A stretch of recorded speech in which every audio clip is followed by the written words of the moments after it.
പ്രിയമുള്ളവരെ, നിങ്ങൾ കേട്ടുകൊണ്ടിരിക്കുന്നത് ബൈബിളിനെ ഇയർ. ഒരു വർഷം കൊണ്ട് വിശുദ്ധ ബൈബിൾ വായിച്ച് മനസ്സിലാക്കാൻ സഹായിക്കുന്ന ഈ ദൈവവചന വായനാ പദ്ധതി നിങ്ങളിലേക്ക് എത്തിക്കുന്നത് അസെൻഷൻ. ഞാൻ ഡാനിയലച്ചൻ. വചന വായനയിലൂടെ ദൈവസ്വരം കേൾക്കാനും ദൈവത്തിൻ്റെ കണ്ണുകളിലൂടെ നമ്മുടെ ജീവിതത്തെ നോക്കിക്കാണാനും ബൈബിളിലൂടെയുള്ള ഈ മനോഹര യാത്രയ്ക്ക് ഒരു ദിവസം കൂടി നിങ്ങളെ ഞാൻ ക്ഷണിക്കുന്നു. ഇന്ന് ദിവസം 321. ഇന്നത്തെ വായനാ ഭാഗങ്ങൾ ലൂക്കായുടെ സുവിശേഷം അധ്യായം 22 വാക്യം 39 മുതൽ 24 അധ്യായം വരെയും, സുഭാഷിതങ്ങൾ അധ്യായം 26 വാക്യങ്ങൾ 20 മുതൽ 23 വരെയും. നമുക്ക് വചനം വായിക്കാം. നാം വചനം വായിക്കുമ്പോൾ വചനം നമ്മെ വായിക്കുന്നു. ലൂക്ക അധ്യായം 22 വാക്യങ്ങൾ 39 മുതൽ. ഗത്സമനയിൽ പ്രാർത്ഥിക്കുന്നു. അവൻ പുറത്തു വന്ന് പതിവനുസരിച്ച് ഒലിവുമലയിലേക്ക് പോയി. ശിഷ്യന്മാർ അവനെ അനുഗമിച്ചു. ആ സ്ഥലത്തെത്തിയപ്പോൾ അവൻ അവരോട് പറഞ്ഞു, നിങ്ങൾ പ്രലോഭനത്തിൽ ഉൾപ്പെടാതിരിക്കാൻ പ്രാർത്ഥിക്കുവിൻ. അവൻ അവരിൽ നിന്ന് ഏകദേശം 1 കല്ലേറു ദൂരം മാറി മുട്ടുകുത്തി പ്രാർത്ഥിച്ചു. പിതാവേ, അങ്ങയ്ക്കിഷ്ടമെങ്കിൽ ഈ പാനപാത്രം എന്നിൽ നിന്ന് അകറ്റണമേ. എങ്കിലും എൻ്റെ ഹിതമല്ല, അവിടുത്തേത് നിറവേറട്ടെ. അപ്പോൾ അവനെ ശക്തിപ്പെടുത്താൻ സ്വർഗത്തിൽ നിന്ന് ഒരു ദൂതൻ പ്രത്യക്ഷപ്പെട്ടു. അവൻ പ്രാണവേദനയിലാണ്ട് കൂടുതൽ തീക്ഷ്ണമായി പ്രാർത്ഥിച്ചു. അവൻ്റെ വിയർപ്പ് രക്തത്തുള്ളികൾ പോലെ നിലത്ത് വീണു. അവൻ പ്രാർത്ഥന കഴിഞ്ഞ് എഴുന്നേറ്റ് ശിഷ്യന്മാരുടെ അടുത്ത് വന്നപ്പോൾ അവർ ദുഃഖം നിമിത്തം ഉറങ്ങുന്നത് കണ്ടു. അവൻ അവരോട് ചോദിച്ചു, എന്ത്, നിങ്ങൾ ഉറങ്ങുന്നുവോ? പ്രലോഭനത്തിൽ ഉൾപ്പെടാതിരിക്കാൻ എഴുന്നേറ്റ് പ്രാർത്ഥിക്കുവിൻ. യേശുവിനെ യൂദാസ് ഒറ്റിക്കൊടുക്കുന്നു. അവനിത് പറഞ്ഞുകൊണ്ടിരിക്കുമ്പോൾ തന്നെ ഇതാ ഒരു ജനക്കൂട്ടം. 12 പേരിൽ യൂദാസ് എന്ന് വിളിക്കപ്പെടുന്നവൻ അവരുടെ മുമ്പിൽ നടന്നിരുന്നു. യേശുവിനെ ചുംബിക്കാൻ അവൻ അടുത്തു വന്നു. യേശു അവനോട് ചോദിച്ചു, യൂദാസേ, ചുംബനം കൊണ്ടോ നീ മനുഷ്യപുത്രനെ ഒറ്റിക്കൊടുക്കുന്നത്? സംഭവിക്കാൻ പോകുന്നത് കണ്ടപ്പോൾ അവൻ്റെ കൂടെയുണ്ടായിരുന്നവർ, കർത്താവേ, ഞങ്ങൾ വാൾ കൊണ്ട് വെട്ടട്ടെയോ എന്ന് ചോദിച്ചു. അവരിൽ ഒരുവൻ പ്രധാന പുരോഹിതൻ്റെ സേവകനെ വെട്ടി അവൻ്റെ വലത്ത് ചെവി ഛേദിച്ചു. അതുകൊണ്ട് യേശു പറഞ്ഞു, നിർത്തൂ. അനന്തരം യേശു അവൻ്റെ ചെവി തൊട്ട് അവനെ സുഖപ്പെടുത്തി. അപ്പോൾ യേശു തനിക്കെതിരായി വന്ന പുരോഹിത പ്രമുഖന്മാരോടും സേനാധിപന്മാരോടും ശ്രേഷ്ഠന്മാരോടും പറഞ്ഞു, കവർച്ചക്കാരന് നേരെ എന്ന പോലെ വാളും വടിയുമായി നിങ്ങൾ വന്നിരിക്കുന്നുവോ? ഞാൻ നിങ്ങളോടുകൂടെ എല്ലാ ദിവസവും ദേവാലയത്തിലായിരുന്നപ്പോൾ നിങ്ങൾ എനിക്കെതിരെ കൈ ഉയർത്തിയില്ല. എന്നാൽ ഇത് നിങ്ങളുടെ സമയമാണ്, അന്ധകാരത്തിൻ്റെ ആധിപത്യവും. പത്രോസ് കർത്താവിനെ തള്ളിപ്പറയുന്നു. അവർ അവനെ പിടിച്ച് പ്രധാന പുരോഹിതൻ്റെ വീട്ടിലേക്ക് കൊണ്ടുപോയി. പത്രോസ് അല്പം ദൂരെയായി അവനെ അനുഗമിച്ചിരുന്നു. അവർ മുറ്റത്തിൻ്റെ നടുക്ക് തീ കൂട്ടി അതിന് ചുറ്റുമിരുന്നപ്പോൾ പത്രോസും അവരുടെ കൂട്ടത്തിലിരുന്നു. അവൻ തീവട്ടത്തിനരികെ ഇരിക്കുന്നത് കണ്ട ഒരു പരിചാരിക സൂക്ഷിച്ചു നോക്കിയിട്ട് പറഞ്ഞു, ഇവനും അവനോട് കൂടെയായിരുന്നു. അവനാകട്ടെ നിഷേധിച്ചുകൊണ്ട് പറഞ്ഞു, സ്ത്രീയെ, അവനെ ഞാൻ അറിയുകയില്ല. അല്പം കഴിഞ്ഞ് വേറൊരാൾ അവനെ കണ്ടിട്ട് പറഞ്ഞു, നീയും അവരിൽ ഒരുവനാണ്. അപ്പോൾ പത്രോസ് പറഞ്ഞു, മനുഷ്യ, ഞാനല്ല. ഏകദേശം 1 മണിക്കൂർ കഴിഞ്ഞ് വേറൊരാൾ ഉറപ്പിച്ചു പറഞ്ഞു, സത്യമായും ഈ മനുഷ്യൻ അവനോട് കൂടെയായിരുന്നു. ഇവനും ഗലീലിക്കാരനാണല്ലോ. പത്രോസ് പറഞ്ഞു, മനുഷ്യ, നീ പറയുന്നത് എന്താണെന്ന് എനിക്കറിഞ്ഞുകൂടാ. അവനിങ്ങനെ പറഞ്ഞുകൊണ്ടിരിക്കുമ്പോൾ തന്നെ പെട്ടെന്ന് കോഴി കൂകി. കർത്താവ് തിരിഞ്ഞ് പത്രോസിനെ നോക്കി. ഇന്ന് കോഴി കൂകുന്നതിന് മുമ്പ് 3 പ്രാവശ്യം നീ എന്നെ നിഷേധിക്കുമെന്ന് കർത്താവ് പറഞ്ഞ വചനം അപ്പോൾ പത്രോസ് ഓർത്തു. അവൻ പുറത്തുപോയി കൈപ്പോടെ കരഞ്ഞു. യേശുവിനെ പരിഹസിക്കുന്നു. യേശുവിന് പാറാവ് നിന്നിരുന്ന മനുഷ്യർ അവനെ പരിഹസിക്കുകയും അടിക്കുകയും ചെയ്തു. അവർ അവൻ്റെ കണ്ണുകൾ മൂടിക്കൊണ്ട്, നിന്നെ അടിച്ചവൻ ആരെന്ന് പ്രവചിക്കുക എന്ന് പറഞ്ഞു. അവർ അവനെ അധിക്ഷേപിച്ച് അവനെതിരായി മറ്റു പലതും പറഞ്ഞു. ന്യായാധിപ സംഘത്തിൻ്റെ മുമ്പാകെ.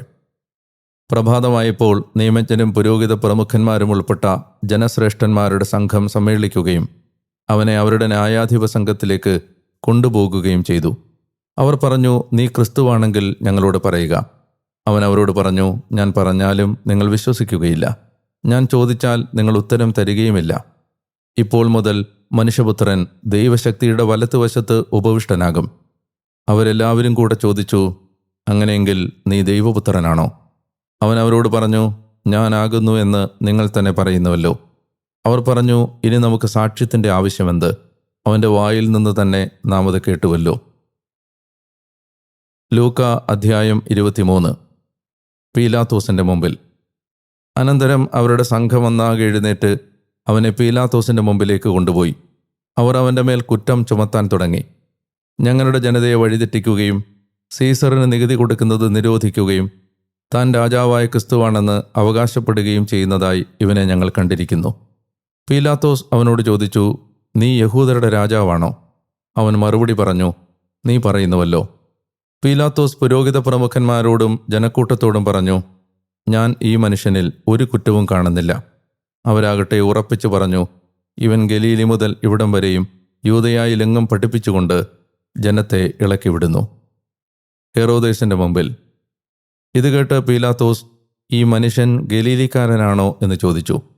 അവൻ ഹെറോദേസിൻ്റെ അധികാരത്തിൽപ്പെട്ടവനാണെന്നറിഞ്ഞപ്പോൾ ആ ദിവസങ്ങളിൽ ഹെറോദേസ് ജെറുസലേമിലുണ്ടായിരുന്നതുകൊണ്ട് പീലാത്തോസ് അവനെ അവൻ്റെ അടുത്തേക്ക് അയച്ചു.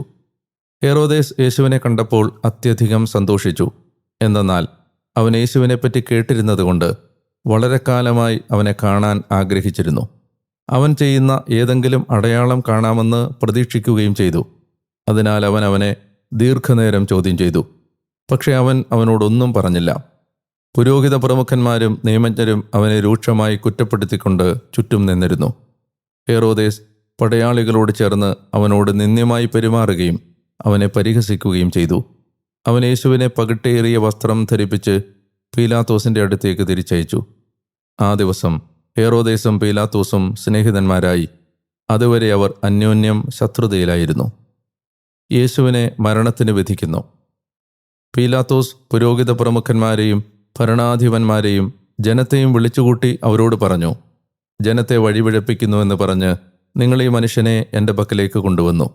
ഇതാ, നിങ്ങളുടെ മുമ്പിൽ വെച്ച് തന്നെ ഞാൻ ഇവനെ വിസ്തരിച്ചിട്ട് ഈ മനുഷ്യനെതിരെ നിങ്ങൾ ആരോപിക്കുന്ന കുറ്റമൊന്നും കണ്ടില്ല, ഹെറോദേസും കണ്ടില്ല. അതിനാൽ അവൻ ഇവനെ എൻ്റെ അടുത്തേക്ക് തിരിച്ചയച്ചു. മരണാർഹമായ കുറ്റമൊന്നും ഇവൻ ചെയ്തിട്ടില്ല. അതുകൊണ്ട് ഇവനെ ചമ്മട്ടി കൊണ്ടടുപ്പിച്ച് ഞാൻ വിട്ടയക്കും. അപ്പോൾ അവർ ഏകസ്വരത്തിൽ ആക്രോശിച്ചു, ഇവനെ കൊണ്ടുപോകുക, ബറാബാസിനെ ഞങ്ങൾക്ക് വേണ്ടി വിട്ടയക്കുക. പട്ടണത്തിൽ നടന്ന കലാപവും കൊലപാതകവും കാരണം കാരാഗൃഹത്തിൽ അടയ്ക്കപ്പെട്ടവനായിരുന്നു ബറാബാസ്. യേശുവിനെ വിട്ടയക്കണം എന്നാഗ്രഹിച്ചുകൊണ്ട് വീണ്ടും പീലാത്തോസ് അവരോട് സംസാരിച്ചു. അവരാകട്ടെ, ക്രൂശിക്കുക, അവനെ ക്രൂശിക്കുക എന്ന് വിളിച്ചു പറഞ്ഞുകൊണ്ടിരുന്നു. അവൻ 3-ാം പ്രാവശ്യവും അവരോട് ചോദിച്ചു, എന്ത് തിന്മയാണ് ഇവൻ ചെയ്തത്? മരണാർഹമായ ഒരു കുറ്റവും ഞാൻ അവനിൽ കണ്ടില്ല. അതിനാൽ അവനെ ചമ്മട്ടി കൊണ്ടടുപ്പിച്ച് ഞാൻ വിട്ടയക്കും. അവനെ ക്രൂശിക്കണമെന്ന് അവർ നിർബന്ധപൂർവം വലിയ ശബ്ദത്തിൽ ആവശ്യപ്പെട്ടുകൊണ്ടിരുന്നു. അവരുടെ മുറവിളി കൂടുതൽ ശക്തമായി. അവരുടെ ആവശ്യം നടക്കട്ടെ എന്ന് പീലാത്തോസ് വിധിച്ചു.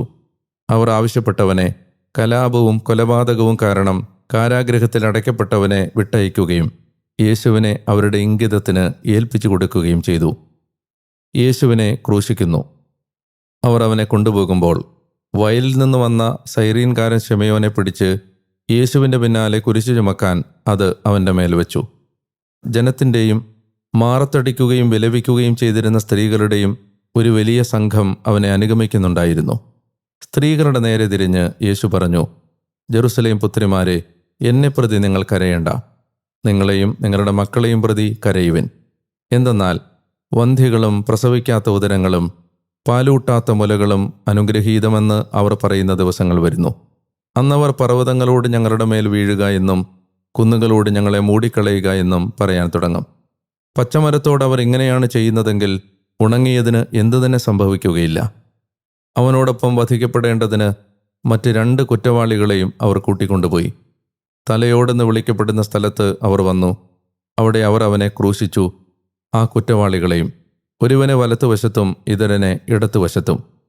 യേശു പറഞ്ഞു, പിതാവേ, അവരോട് ക്ഷമിക്കണമേ, എന്തെന്നാൽ അവർ ചെയ്യുന്നതെന്തെന്ന് അവർ അറിയുന്നില്ല. അവൻ്റെ വസ്ത്രങ്ങൾ ഭാഗിച്ചെടുക്കാൻ അവർ കുറിയിട്ടു. ജനം നോക്കിക്കൊണ്ടു നിന്നു. ഭരണാധിപന്മാരാകട്ടെ അവനെ പരിഹസിച്ചു പറഞ്ഞു, ഇവൻ മറ്റുള്ളവരെ രക്ഷിച്ചു. ഇവൻ ദൈവത്തിൻ്റെ തിരഞ്ഞെടുക്കപ്പെട്ട ക്രിസ്തുവാണെങ്കിൽ തന്നെ തന്നെ രക്ഷിക്കട്ടെ.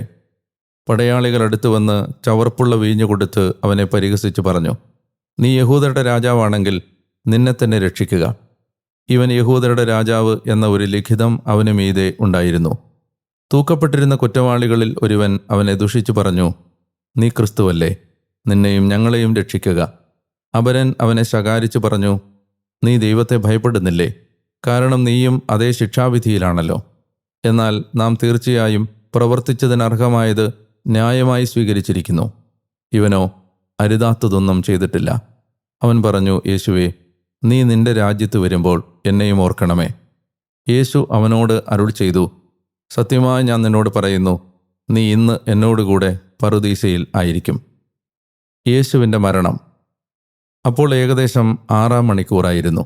9-ാം മണിക്കൂർ വരെ ഭൂമി മുഴുവൻ്റെയും മേൽ അന്ധകാരമായി. സൂര്യഗ്രഹണമുണ്ടായി. ദേവാലയത്തിലെ തിരശ്ശീല നടുവേ കീറി. യേശു വലിയ ശബ്ദത്തിൽ വിളിച്ചു പറഞ്ഞു, പിതാവേ, അങ്ങയുടെ കരങ്ങളിൽ എൻ്റെ ആത്മാവിനെ ഞാൻ ഏൽപ്പിക്കുന്നു. ഇത് പറഞ്ഞ് അവൻ പ്രാണൻ വെടിഞ്ഞു. സംഭവിച്ചത് കണ്ട് ശതാധിപൻ ദൈവത്തെ മഹത്വപ്പെടുത്തി പറഞ്ഞു, വാസ്തവത്തിൽ ഈ മനുഷ്യൻ നീതിമാനായിരുന്നു. ഈ കാഴ്ച കാണാൻ ഒരുമിച്ചുകൂടിയ ജനക്കൂട്ടമെല്ലാം സംഭവിച്ചവ കണ്ട് മാറത്തടിച്ചുകൊണ്ട് തിരിച്ചുപോയി.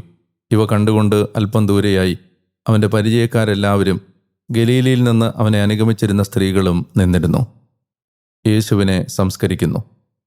എന്നാൽ ഇതാ ആലോചനാ സംഘത്തിലെ അംഗവും നല്ലവനും നീതിമാനുമായ ജോസഫ് എന്നു പേരുള്ള ഒരു മനുഷ്യൻ അവിടെയുണ്ടായിരുന്നു. അവൻ അവരുടെ ആലോചനകളോടോ പ്രവൃത്തികളോടോ യോജിച്ചിരുന്നില്ല. അവൻ യഹൂദരുടെ ഒരു നഗരമായ അരിമത്തയായിൽ നിന്നുള്ളവനും ദൈവരാജ്യം പ്രതീക്ഷിച്ചിരുന്നവനുമായിരുന്നു.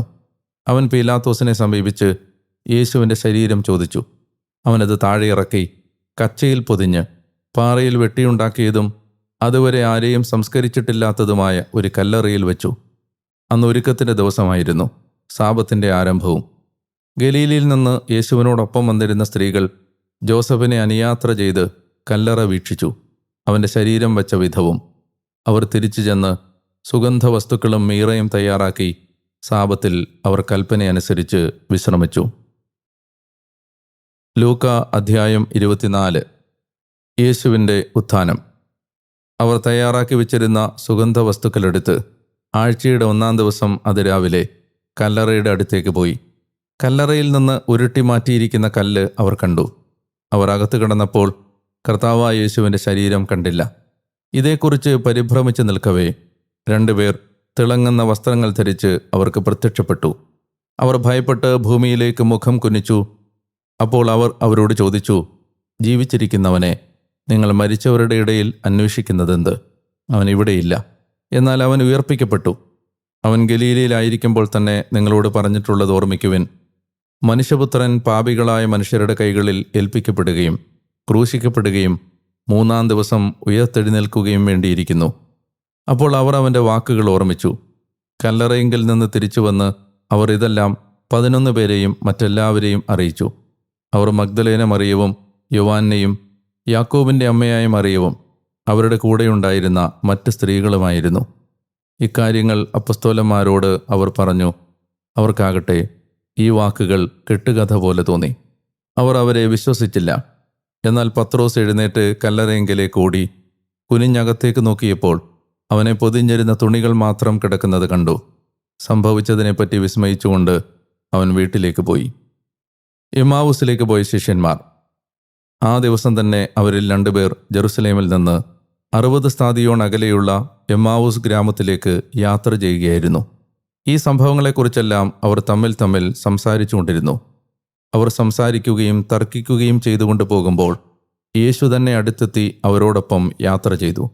എന്നാൽ അവനെ തിരിച്ചറിയാൻ കഴിയാത്ത വിധം അവരുടെ കണ്ണുകൾ മൂടപ്പെട്ടിരുന്നു. അവൻ അവരോട് ചോദിച്ചു, എന്തിനെപ്പറ്റിയാണ് നിങ്ങൾ നടന്നുകൊണ്ട് അന്യോന്യം വാദപ്രതിവാദം ചെയ്യുന്നത്? അവർ മ്ലാനവദനരായി നിന്നു. അവരിൽ ക്ലയോപ്പാസ് എന്നു പേരുള്ളവൻ അവനോട് ചോദിച്ചു, ഈ ദിവസങ്ങളിൽ ജെറുസലേമിൽ നടന്ന സംഭവമൊന്നും അറിയാത്ത അപരിചിതനാണോ നീ? അവൻ അവരോട് ചോദിച്ചു, ഏത് കാര്യങ്ങൾ? അവർ അവനോട് പറഞ്ഞു, നസ്രായനായ യേശുവിനെക്കുറിച്ച് തന്നെ.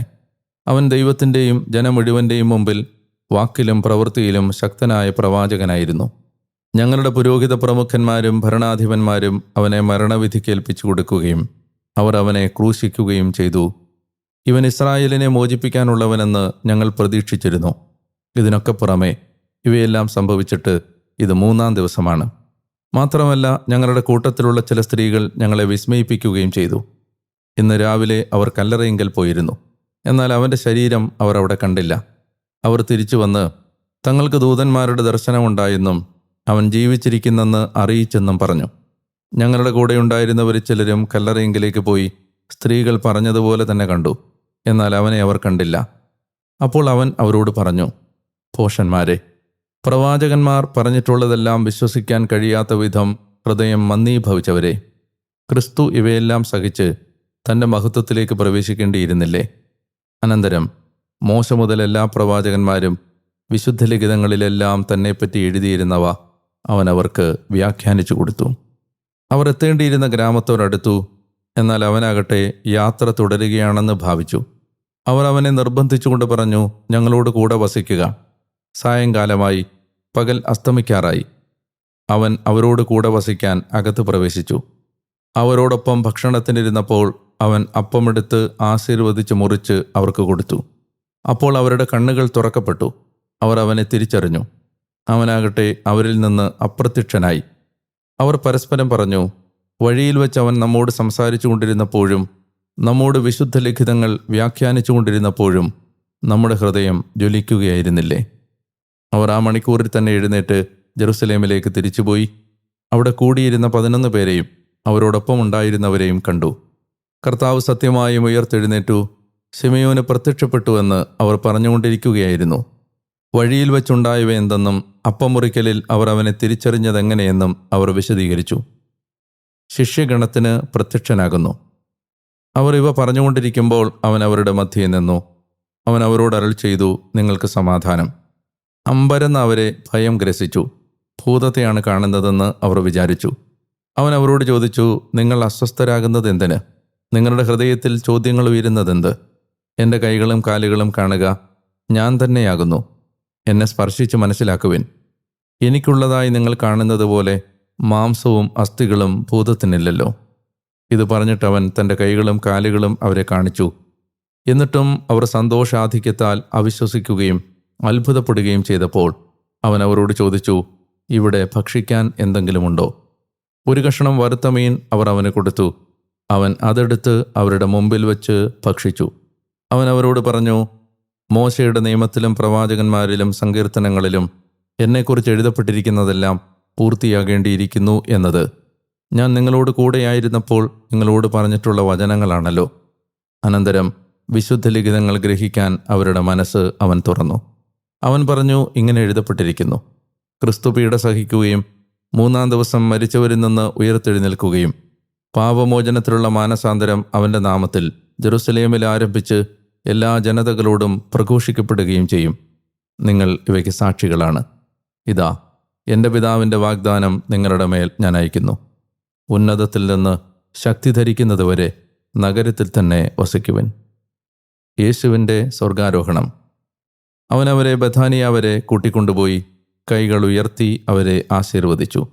ആശീർവദിച്ചുകൊണ്ടിരിക്കെ അവൻ അവരിൽ നിന്ന് അകലുകയും സ്വർഗത്തിലേക്ക് എടുക്കപ്പെടുകയും ചെയ്തു. അവർ അവനെ ആരാധിച്ചു. വലിയ സന്തോഷത്തോടെ ജെറുസലേമിലേക്ക് മടങ്ങി അവർ ദൈവത്തെ സ്തുതിച്ചുകൊണ്ട് സദാ ദേവാലയത്തിൽ ആയിരുന്നു.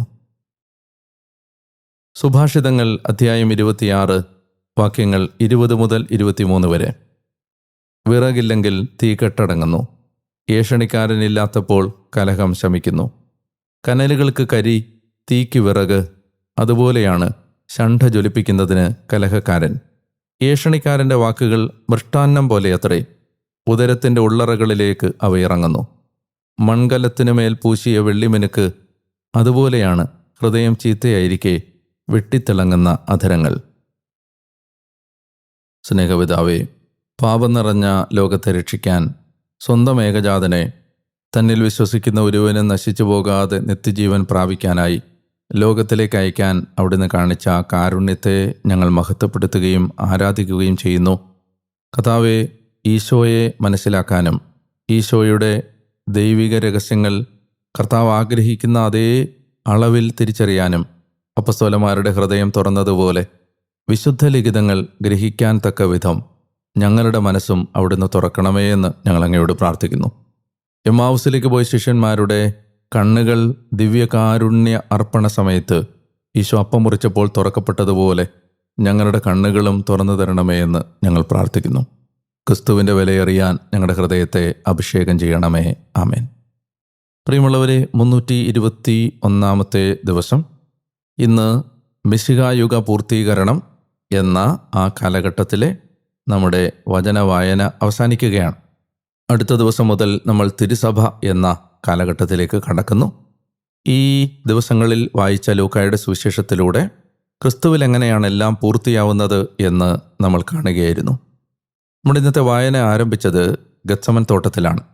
ഉൽപ്പത്തി പുസ്തകത്തിൻ്റെ 3-ാം അധ്യായം മനുഷ്യൻ്റെ തകർച്ച, ആദത്തിൻ്റെയും ഹവ്വയുടെയും തകർച്ച ആരംഭിച്ചത് ഒരു തോട്ടത്തിലായിരുന്നു എന്ന് നിങ്ങൾ ഓർക്കുന്നുണ്ട്. അന്ന് ആ തോട്ടത്തിൽ ആദി മാതാപിതാക്കന്മാർ പാപം ചെയ്തപ്പോൾ മുള്ളുകളും മുൾച്ചെടികളും ഭൂമി മുളപ്പിക്കുകയും നിന്റെ നെറ്റിയിലെ വിയർപ്പ് കൊണ്ട് നീ അപ്പം ഭക്ഷിക്കുകയും ചെയ്യുമെന്ന് ദൈവം അവരോട് കൽപ്പിച്ചിരുന്നു. ഇവിടെ ഇതാ മറ്റൊരു തോട്ടത്തിൽ എല്ലാറ്റിനെയും വീണ്ടെടുക്കാനും നവീകരിക്കാനും വന്ന രണ്ടാമത്തെ ആദം രക്തം വിയർക്കുകയും അവൻ്റെ ശിരസിലേക്ക് അല്പസമയം കഴിയുമ്പോൾ മുൾക്കിരീടം തറഞ്ഞിറങ്ങുകയും ചെയ്യുന്നു. ആദത്തിൻ്റെ പാപത്തിന് ഈശോ ഏദൻ തോട്ടത്തിന് പകരം മറ്റൊരു തോട്ടത്തിൽ വെച്ച് പരിഹാരം ചെയ്യുന്ന മനോഹരമായ ഹൃദയഭേദകമായ ഒരു കാഴ്ചയാണ് നമ്മൾ ഇവിടെ വായിച്ചറിയുന്നത്. അവിടെ ഈശോയുടെ ആ പ്രാർത്ഥനയുണ്ടല്ലോ, പിതാവേ, നിന്റെ ഇഷ്ടം മാത്രം നിറവേറട്ടെ.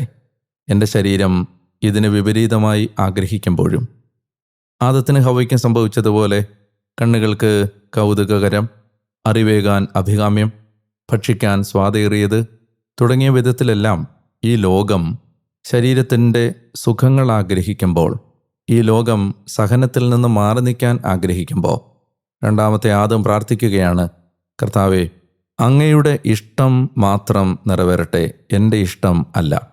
അങ്ങനെ സ്വന്തം തന്നിഷ്ടത്തിൻ്റെ വഴിയിലൂടെ സാത്താൻ്റെ പ്രേരണയിൽ പാദം പതറിപ്പോയ ആദിമാതാപിതാക്കന്മാരുടെ പാപത്തിന് ഈശോ ഗത്സമൻ തോട്ടത്തിൽ വെച്ച് ദൈവഹിതത്തിന് തന്നെ സമ്പൂർണ്ണമായി സമർപ്പിച്ച് പരിഹാരം ചെയ്യുന്ന മനോഹരമായൊരു രംഗമാണ് ഈ ഗത്സമനിയിലെ രംഗം.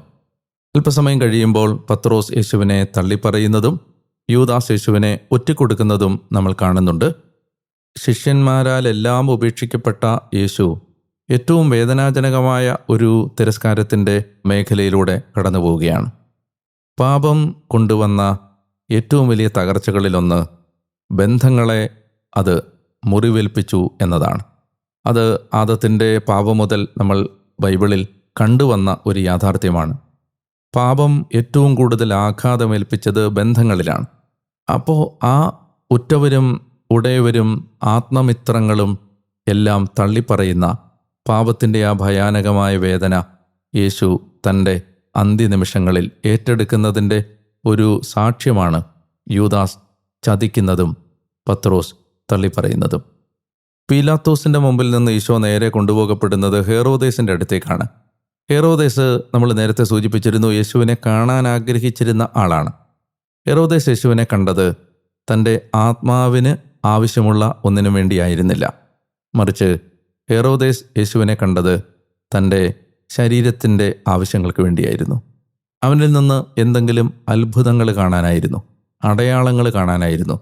അതുകൊണ്ട് യേശു ഒന്നും പറഞ്ഞില്ല എന്നും അവൻ്റെ ഒരു ചോദ്യത്തിന് മറുപടി കൊടുത്തില്ല എന്നും നമ്മൾ കാണുന്നു. ക്രിസ്തു നമ്മൾ ആത്മാവിന് വേണ്ടിയല്ലാതെ, നമുക്ക് ആത്മീയ അനുഗ്രഹങ്ങൾക്ക് വേണ്ടിയല്ലാതെ ക്രിസ്തുവിൻ്റെ പിന്നാലെ നടക്കുമ്പോൾ, അത്ഭുതങ്ങൾ പ്രതീക്ഷിച്ച് നമ്മൾ യേശുവിനെ സ്നേഹിക്കുമ്പോൾ, യേശു അത്തരം കാര്യങ്ങളോട് പുലർത്തുന്ന ഒരു നിസ്സംഗതയുടെയും ഒരു നിർമ്മമതയുടെയും വളരെ പ്രധാനപ്പെട്ട ഒരു സാക്ഷ്യമാണ് ഹെറോദേസിൻ്റെ മുമ്പിൽ ഈശോ പുലർത്തിയ ഈ വളരെ ഗൗരവപൂർണമായ നിശബ്ദത. ബറാബാസിനെ വിട്ടുതരിക, യേശുവിനെ ക്രൂശിക്കുക എന്നത് യഥാർത്ഥത്തിൽ നമ്മുടെ എല്ലാവരുടെയും പാപത്തിന് പരിഹാരമായി യേശു കുരിശിലേറുന്നു എന്ന ആ നിതാന്തമായ സുവിശേഷ സത്യത്തിൻ്റെ ഏറ്റവും മനോഹരമായ ഒരു വെളിപ്പെടുത്തലാണ്. ബറാബാസ് എന്ന വാക്കിൻ്റെ അർത്ഥം പിതാവിൻ്റെ മകൻ എന്നാണ്. ചില പുരാതന രേഖകളിൽ ഇദ്ദേഹത്തിൻ്റെ മുഴുവൻ പേര് കൊടുത്തിട്ടുണ്ട്. യേശു ബറാബാസ് എന്നായിരുന്നു അദ്ദേഹത്തിൻ്റെ പേര്. നോക്കുക, ഒരു വശത്ത് യേശു ബറാബാസും മറുവശത്ത് യേശു ക്രിസ്തുവും. ബറാബാസിനെ വെറുതെ വിട്ടുകൊണ്ട്, കൊലപാതകിയും കലാപകാരിയുമായിരുന്ന ബറാബാസിനെ വെറുതെ വിട്ടുകൊണ്ട് നിർമ്മലനും നിഷ്കളങ്കനുമായിരുന്ന പിതാവിൻ്റെ പുത്രൻ ബലിയായി മാറുന്നത് പിതാവിൻ്റെ മക്കളായ നമ്മളെ വെറുതെ വിടാൻ വേണ്ടി, നമ്മുടെ പാപങ്ങളും കുറ്റങ്ങളും ഏറ്റെടുത്ത് പിതാവിൻ്റെ ഏറ്റവും നിർമ്മലനായ പുത്രൻ ആദ്യജാതൻ കുരിശിലേറുന്ന, നമുക്ക് പകരക്കാരനായി യേശു മരിക്കുന്ന, കണ്ണുകളെ ഈറനണിയിക്കുന്ന കാഴ്ചയാണ് ബറാബാസ് ആൾക്കൂട്ടത്തിനിടയിൽ നടന്നു മറയുന്നതും ക്രിസ്തു കുരിശിലേക്ക് നടന്നു പോകുന്നതുമായ ആ കാഴ്ച. ഈശോ ദാവീദിൻ്റെ പരമ്പരയിലെ രാജാവാണ് എന്ന ഒരു സത്യമാണ് സുവിശേഷങ്ങളിലൂടെ നമ്മൾ തിരിച്ചറിയുന്ന മറ്റൊരു പ്രധാനപ്പെട്ട സന്ദേശം. ഇവിടെ യേശുവിൻ്റെ രാജത്വം പ്രഘോഷിക്കപ്പെടുന്ന പല സന്ദർഭങ്ങളും ഈശോയുടെ അന്ത്യരംഗങ്ങളിൽ നമുക്ക് കാണാൻ കഴിയും. ഒന്ന്, നീ രാജാവായി വരുമ്പോൾ ഞങ്ങളെയും ഓർക്കണമെന്ന് കുരിശിൽ യേശുവിൻ്റെ കൂടെ കിടന്ന ആ കള്ളൻ പറയുന്ന ഒരു വാചകമാണ്. അതുപോലെ തന്നെ യേശുവിൻ്റെ ശിരസ്സിനു മീതെ ചാർത്തപ്പെട്ട ആ ലിഖിതം, യഹൂദന്മാരുടെ രാജാവ്. അതുപോലെ തന്നെ ഹെറോദേസ് യേശുവിനെ തിരസ്കരിക്കുന്നതിൻ്റെ അല്ലെങ്കിൽ തള്ളിക്കളയുന്നതിൻ്റെ കാരണം അവൻ യഹൂദരുടെ രാജാവാണ് എന്ന് ഉള്ള ഒരു ഭയത്തിൽ നിന്നാണ്. ഇങ്ങനെ ക്രിസ്തു യഥാർത്ഥത്തിൽ മരിക്കുമ്പോൾ അവൻ രാജാവായി തന്നെയാണ് മരിക്കുന്നത്. അവൻ ലോകം പ്രതീക്ഷിച്ചിരുന്ന അല്ലെങ്കിൽ യഹൂദൻ പ്രതീക്ഷിച്ചിരുന്ന ഒരു രാജാവായിരുന്നില്ല. ദാവീദിൻ്റെ പരമ്പരയിൽ സെദക്കിയായ്ക്ക് ശേഷം ദാവീദിൻ്റെ സിംഹാസനത്തിൽ പ്രത്യക്ഷമായ ഒരു രാജാവില്ലായിരുന്നെങ്കിലും ആ ദാവീദിൻ്റെ സിംഹാസനത്തിലെ ഒരിക്കലും അവസാനിക്കാത്ത ആ രാജത്വത്തിൻ്റെ രാജാവായി ക്രിസ്തു മാറുന്നതിൻ്റെ മനോഹരമായ കാഴ്ചകളാണ് നമ്മൾ ഈ രംഗങ്ങളിലൂടെ കാണുന്നത്. പ്രത്യേകിച്ച് കർത്താവേ, നീ രാജാവായി വരുമ്പോൾ എന്നെ ഓർക്കണമെന്ന ആ കള്ളൻ്റെ അഭ്യർത്ഥനയിലൂടെ നമ്മൾ മനസ്സിലാക്കുന്നത്. എമ്മാവുസിലേക്ക് പോയ ശിഷ്യന്മാരുടെ രംഗമാണ് അടുത്ത മനോഹരമായ ഒരു രംഗം. എമ്മാവുസിലേക്ക് പോയ ശിഷ്യന്മാർ, എമ്മാവുസ് റോഡ് വളരെ വളവുകളും തിരിവുകളുമുള്ള ദുർഘടമായൊരു പാതയായിരുന്നു. ദൂരം വളരെ കുറവായിരുന്നെങ്കിലും ഒരു ദിവസം മുഴുവൻ എടുക്കുമായിരുന്നു ആ യാത്ര. പാരമ്പര്യം പറയുന്നതനുസരിച്ച് എമ്മാവുസിലേക്ക് പോയ ശിഷ്യന്മാർ ഒരു ഭാര്യയും ഭർത്താവുമായിരുന്നു എന്നാണ്. ക്ലെയോപ്പാസും ക്ലെയോപ്പാസിൻ്റെ ഭാര്യ മറിയവും. 4-ാം നൂറ്റാണ്ടിൽ നിന്നുള്ള ചില സാക്ഷ്യങ്ങളനുസരിച്ച് ക്ലെയോപ്പാസ് ഈശോയുടെ വളർത്തുപിതാവായിരുന്ന യോസേപ്പ് പിതാവിൻ്റെ ഇളയ സഹോദരനായിരുന്നു എന്ന ചില പരാമർശങ്ങൾ 4-ാം നൂറ്റാണ്ടിൽ നിന്നുള്ള സഭാപിതാക്കന്മാരുടെ രചനകളിൽ കാണുന്നുണ്ട്. അപ്പോൾ ക്ലെയോപ്പാസും ഭാര്യ മറിയവും ക്രിസ്തുവിൻ്റെ അടുത്ത ബന്ധുക്കളാണ്. അവരുടെ കൂടെ യേശു യാത്ര ചെയ്യുകയാണ്. ഉൽപ്പത്തി പുസ്തകം 3-ാം അധ്യായത്തിൽ സംഭവിച്ചതിൻ്റെ ഒരു വീണ്ടെടുപ്പാണ് ഇവിടെ എമ്മാവുസിലേക്ക് പോയ ഈ യാത്ര. നമ്മൾ കാണുന്നുണ്ട് ഉൽപ്പത്തിയിൽ ആദ്യ മാതാപിതാക്കന്മാരുടെ കൂടെ, ആദ്യത്തെ ഭർത്താവിൻ്റെയും ഭാര്യയുടെയും കൂടെ തോട്ടത്തിൽ ഉലാത്തുന്ന, അവരുടെ കൂടെ നടക്കുന്ന ദൈവം. അതേ രംഗമാണ് ഇവിടെ ഉത്ഥാനത്തിന് ശേഷം നവീകരിക്കപ്പെട്ട ഒരു സൃഷ്ടിയുടെ കൂടെ ഈശോ ദൈവം സഞ്ചരിക്കുകയാണ്. അങ്ങനെ നടക്കുമ്പോൾ കർത്താവ് അവർക്ക് പഴയ നിയമം മുഴുവൻ വ്യാഖ്യാനിച്ചു കൊടുക്കുകയും അവരുടെ ഹൃദയം ജ്വലിക്കുകയും ചെയ്യുന്നു. വീട്ടിലെത്തിക്കഴിഞ്ഞപ്പോൾ അവൻ അപ്പം മുറിച്ചു. അപ്പം മുറിച്ച സമയത്ത് അവരുടെ കണ്ണുകൾ തുറക്കപ്പെട്ടു. ഉൽപ്പത്തി 3-ലും അവരുടെ കണ്ണുകൾ തുറക്കപ്പെട്ടു എന്ന് നമ്മൾ കാണുന്നുണ്ട്. ആദ്യ മാതാപിതാക്കന്മാരുടെ കണ്ണ് തുറക്കപ്പെട്ടത് അവർ കഴിക്കരുത് എന്ന് പറഞ്ഞ മരത്തിൻ്റെ പഴം തിന്നപ്പോഴാണ്. അവരുടെ കണ്ണ് തുറക്കപ്പെട്ടത് നാണക്കേടിലേക്കും നിരാശയിലേക്കും അപമാനത്തിലേക്കും നഗ്നതയിലേക്കുമാണ്. എന്നാൽ കഴിക്കാൻ ദൈവം തന്ന ആ ജീവവൃക്ഷത്തിൻ്റെ പഴം, യേശുവിൻ്റെ ശരീരം, ദിവ്യകാരുണ്യം ഭക്ഷിക്കുമ്പോൾ ഇവിടെ ഈ രണ്ടാമത്തെ ദമ്പതികളുടെ കണ്ണുകൾ തുറക്കപ്പെടുന്നത് ആനന്ദത്തിലേക്കും ആഹ്ലാദത്തിലേക്കും ജീവിതത്തിൻ്റെ ഏറ്റവും സന്തോഷനിർഭരമായ ചില തിരിച്ചറിവുകളിലേക്കുമാണ്. അവർ യേശുവിനെ തിരിച്ചറിയുന്നു. അവൻ അവരുടെ മുമ്പിൽ നിന്ന് അപ്രത്യക്ഷനാവുന്നു. അവർ ജെറുസലേമിലേക്ക് മടങ്ങിപ്പോകുന്നു. മനുഷ്യനെ വീണ്ടെടുക്കുന്ന ക്രിസ്തുവിൻ്റെ, മനുഷ്യൻ്റെ ജീവിതത്തിൽ കഴിഞ്ഞ കാലങ്ങളിൽ സംഭവിച്ചതിനെയെല്ലാം റിസ്റ്റോർ ചെയ്യുന്ന യേശുവിൻ്റെ രക്ഷാകരമായ ഒരു പങ്കാളിത്തത്തെ, രക്ഷാകരമായ ദൗത്യത്തെ സൂചിപ്പിക്കുന്ന വളരെ പ്രധാനപ്പെട്ടൊരു സംഭവമായി ഈ എമ്മാവൂസ് സംഭവം മാറുകയാണ്. ബഥാനിയ അവരെ കൂട്ടിക്കൊണ്ടുപോയി ശിഷ്യന്മാരുടെ മുമ്പിൽ വെച്ച് യേശു സ്വർഗാരോഹണം ചെയ്യുന്ന ഭാഗത്തോടു കൂടിയാണ് ലൂക്കാ സുവിശേഷം അവസാനിക്കുന്നത്. നമുക്കറിയാം, ലൂക്കായുടെ സുവിശേഷം ആരംഭിച്ചത് ദേവാലയത്തിലാണ്, സക്കറിയായുടെ ദർശനം അവതരിപ്പിച്ചുകൊണ്ടാണ്. ലൂക്കാ സുവിശേഷം അവസാനിക്കുന്നതും ദേവാലയത്തിലാണ്. അവർ ദൈവത്തെ സ്തുതിച്ചുകൊണ്ട് സദാസമയവും ദേവാലയത്തിൽ സമയം ചെലവഴിച്ചു, ദേവാലയത്തിൽ കഴിഞ്ഞുകൂടി. ദേവാലയത്തിൽ ആരംഭിച്ച് ദേവാലയത്തിൽ അവസാനിക്കുന്ന ഈ ലൂക്കായുടെ സുവിശേഷം ദേവാലയത്തിൽ ആരംഭിച്ച് ദേവാലയത്തിൽ അവസാനിക്കേണ്ട നമ്മുടെ ജീവിതത്തിൻ്റെയും അടയാളമാണ്, നിഴലാണ്, നമ്മുടെ ജീവിതത്തിന് നൽകുന്ന ഒരു ദിശാബോധവും ആണ്. ദൈവത്തോട് ചേർന്ന് ആരംഭിച്ച് ദൈവത്തോട് ചേർന്ന് അവസാനിപ്പിക്കേണ്ട ഒരു ജീവിതമാണ് നമ്മുടെ ജീവിതം. അങ്ങനെ സദാസമയവും ദൈവത്തോട് ചേർന്ന് ജീവിക്കാൻ നമ്മളെ സഹായിക്കുന്ന ദൈവത്തിൻ്റെ കനിവിൻ്റെ പേരാണ് ക്രിസ്തു. നല്ല അനുഗ്രഹീതമായ ഒരു ദിവസം നിങ്ങൾക്കുണ്ടാവട്ടെ എന്ന് ഞാൻ പ്രാർത്ഥിക്കുന്നു. നമുക്ക് അടുത്ത ദിവസം മുതൽ അടുത്ത സമയ കാലഘട്ടത്തിലേക്ക്, തിരുസഭ എന്ന നമ്മുടെ അവസാനത്തെ ടൈം പീരീഡിലേക്ക് നമ്മൾ കടക്കുകയാണ്. അനുഗ്രഹത്തോടെ ജീവിക്കാൻ ഒരു ദിവസം കൂടി ദൈവം നമുക്ക് നൽകുന്നു. നാളെ വീണ്ടും ഈ വചനസ്വരവുമായി നിങ്ങളുടെ അടുത്തേക്ക് എത്തും വരെ ഞാൻ ഡാനിയലച്ചൻ, ഞാൻ നിങ്ങൾക്ക് വേണ്ടി പ്രാർത്ഥിച്ചുകൊണ്ടേയിരിക്കുന്നു. സർവശക്തനായ ദൈവം നിങ്ങളെ അനുഗ്രഹിക്കട്ടെ. പിതാവിൻ്റെയും പുത്രൻ്റെയും പരിശുദ്ധാത്മാവിൻ്റെയും നാമത്തിൽ ആമേൻ.